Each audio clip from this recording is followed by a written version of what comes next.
एक बार एक महात्मा जंगल में अपनी साधना में तल्लीन थे। कुछ समय बाद उनकी आंख खुली तो क्या देखते हैं, 4 सुंदर युवतियां सामने खड़ी है।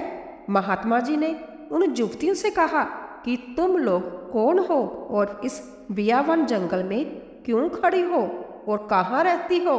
बाबा जी की बातें सुनकर युवतियां बोली, हम यहीं पर आपके साथ रहती है।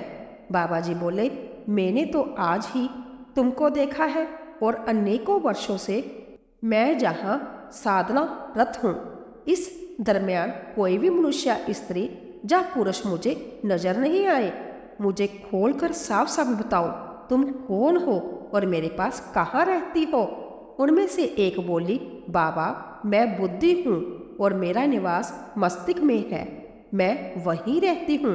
दूसरी बोली, हे महात्मन, मेरा नाम लजा है और मेरा निवास स्थान आंखें है, मैं आपकी आंखों में निवास करती हूँ।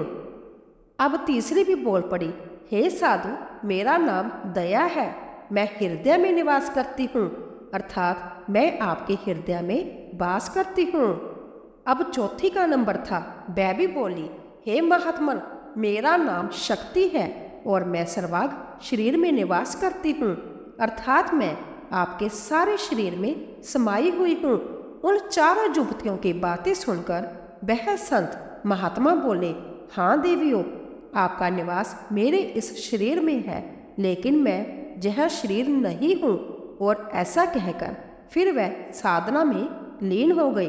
कुछ समय बाद जब उनकी आंखें खुली तो क्या देखते हैं कि 4 सुंदर नवयुवक सामने खड़े हैं। महात्मा जी ने उनसे कहा कि हे भद्र पुरुषों, आप कौन हो और इस जंगल में क्या कर रहे हो, तुम कहाँ रहते हो। चारों नवयुवक बोले, हम सब आपके पास रहते हैं। महात्मा जी ने प्रेषणवाचक दृष्टि से जब उनकी तरफ देखा तो उनमें से एक बोला, हे महात्मन, मेरा नाम क्रोध है, मैं मस्तिष्क में निवास करता हूँ। इस पर महात्मन ने कहा, मस्तिष्क में तो बुद्धि रहती है। इस पर क्रोध ने कहा, हे महात्मा, जब मैं आ जाता हूँ तो बुद्धि चली जाती है, अर्थात क्रोध के समय बुद्धि नष्ट हो जाती है। अब दूसरा युवक बोला, हे महात्मा, मेरा नाम काम है, मेरा निवास स्थान आंखों में है। इस पर महात्मा बोले, आंखों में तो लज्जा रहती है। हाँ, आपने ठीक कहा, जब मैं आ जाता हूँ तो लज्जा शर्म चली जाती है और मनुष्य माँ, बहन, पत्नी की पहचान खो देता है। तीसरे भद्र पुरुष ने कहा, महात्मा, मेरा नाम लोभ है, मैं हृदय में निवास करता हूँ, परंतु हृदय में तो दया निवास करती है, फिर तुम कैसे। महात्मा बोले। इस पर लोभ ने कहा, जब मैं आ जाता हूँ तो दया दूर चली जाती है।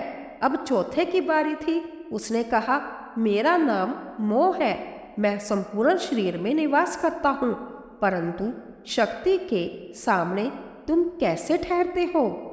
नहीं महात्मन, मेरे आने पर शरीर शक्तिहीन हो जाता है।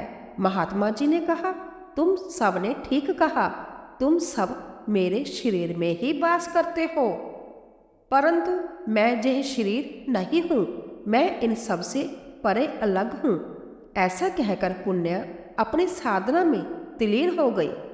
स्वामी जी महाराज ने सत्संग में आके कहा कि जब साधक अपने गुरु के मार्गदर्शन में साधना करता है तो कुछ समय के बाद उपरोक्त सभी कामनाएं उससे अलग होकर बाहर खड़ी हो जाती है और वह निश्चल हो जाता है। उसे ज्ञान प्राप्त हो जाता है कि वह उस प्रभु की एक बूंद का अंश है और बाकी सब जड़ वस्तु है, वह शाश्वत है। उसके आंख कान खुल जाते हैं और अंदर में अपने गुरु एवं उस प्रभु के दर्शन करता है।